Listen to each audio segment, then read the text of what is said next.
My name is Sumedh Chatterjee from the Flow Zone Academy, and I'm a flow state coach, which means I help you feel better and perform better.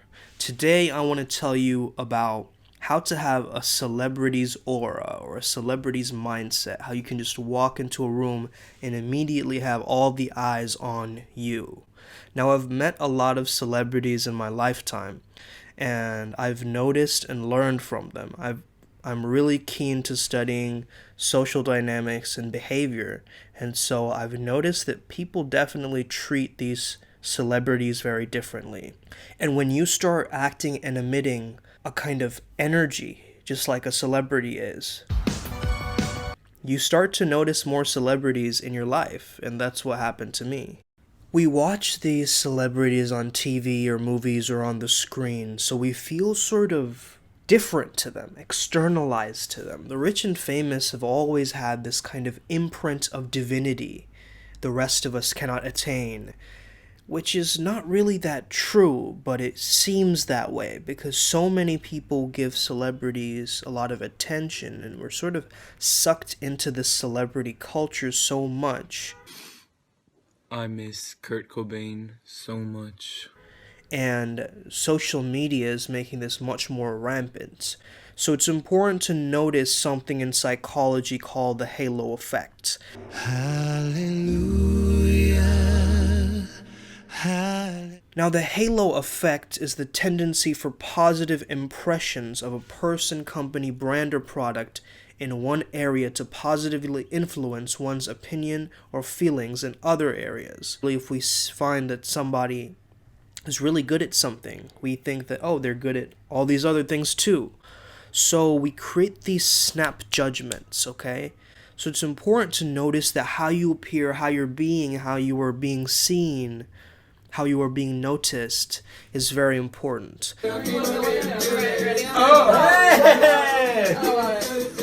Now, the ancient Greeks assigned trace elements of the divine to trees, to wind, to stones. We do this similarly to celebrities, right? We feel like they're almost like these spellcasters or these magicians that have this kind of looming power over us. It's not all great to become a celebrity, right? There are many negative downsides to this too, and you got to consider that if you want to adopt a celebrity's mindset as well, because for every person who loves you, there's probably somebody who dislikes you. They have that polarity. So your privacy goes out the door, right? Every single thing that is private to you becomes public now, even the weird little intrusions and intricacies of your life. You might have your heartbreak echo out into the tabloids. You might have a hard time knowing who your true friends are. It costs a lot of money to make a lot of money.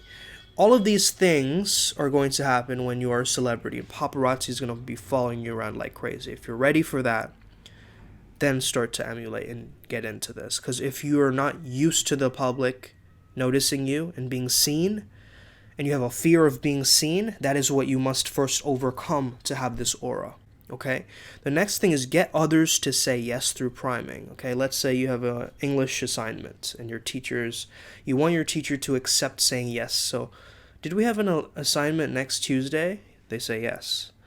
Did we need to include the 3 articles that we read from class for this assignment? They say yes. Do you think that I could redo my assignment for next Friday, because I really am concerned with my GPA and I feel like I can do a lot better on this. I didn't give it my all. They might just say yes because you've gotten them to say yes twice, so the third time they're more likely to say yes. So that's called priming, okay? Getting others to say yes to you. And you'll notice a lot of seminar speakers will do this. They'll get the audience to say yes and raise their hands to something. Like Tony Robbins would Say I if you hear me. you want to keep this mystery alive about you. So don't tell people everything about you and keep that mystery alive, because that mystery is really going to get people to discover more about you. And when they learn about that fact, they're going to be enthralled by you, okay? So you have to be absolutely riveted by every person that you meet.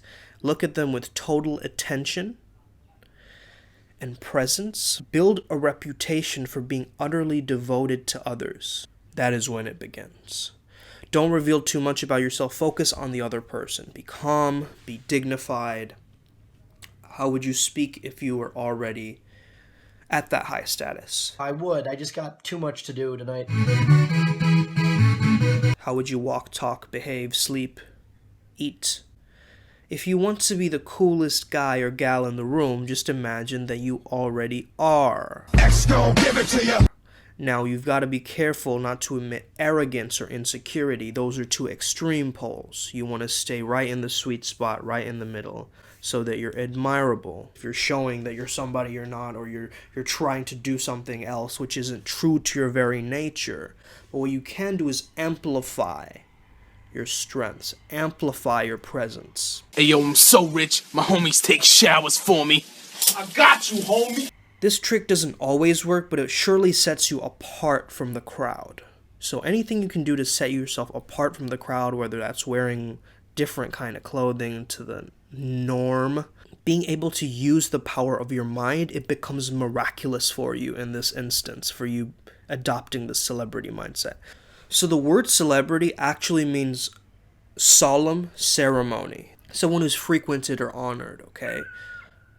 So when we think of celebrities, wow, there's some dogs in the background there. I don't know what the heck's going on there. When you think of yourself as the celebrity, you want to honor yourself.